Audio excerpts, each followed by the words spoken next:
গত মাসের ১৩ জুন ইরানে হঠাৎ করে বিমান হামলা চালায় ইসরায়েল। টানা ১২ দিনের ব্যাপক সংঘর্ষের পর ২৪ জুন ট্রাম্প যুদ্ধবিরতির ঘোষণা দেন। কোনো ধরনের উস্কানি ছাড়া ইসরায়েলের এমন আগ্রাসনের বিরুদ্ধে শুরু থেকেই কঠোর অবস্থান নেয় ইরানের বন্ধু রাষ্ট্র রাশিয়া।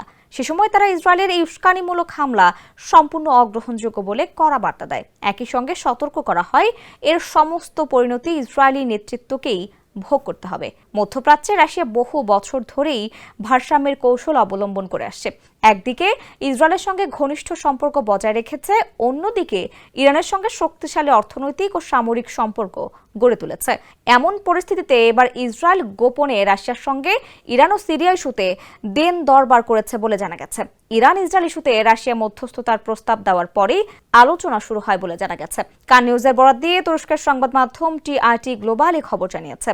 রাশিয়ার সঙ্গে ইসরায়েলের আলোচনার নির্দিষ্ট কোনো বিষয়বস্তু বিস্তারিত প্রকাশ করা হয়নি। কেবল জানানো হয়েছে ইসরায়েলি কর্মকর্তারা কূটনৈতিকভাবে ইরান ও সিরিয়া ইস্যুতে সমাধানের পথ খুঁজছেন। এদিকে ইরান নিয়ে যুক্তরাষ্ট্রের সঙ্গে বড় পরিসরের একটি সমঝোতা গড়ার চেষ্টা চালাচ্ছে ইসরায়েল। প্রতিবেদনে আরো বলা হয়, আগামী সপ্তাহে ওয়াশিংটনে যুক্তরাষ্ট্রের প্রেসিডেন্ট ডোনাল্ড ট্রাম্পের সঙ্গে বৈঠকে বিষয়টি তুলবেন ইসরায়েলের প্রধানমন্ত্রী বেনিয়ামিন নেতানিয়াহু।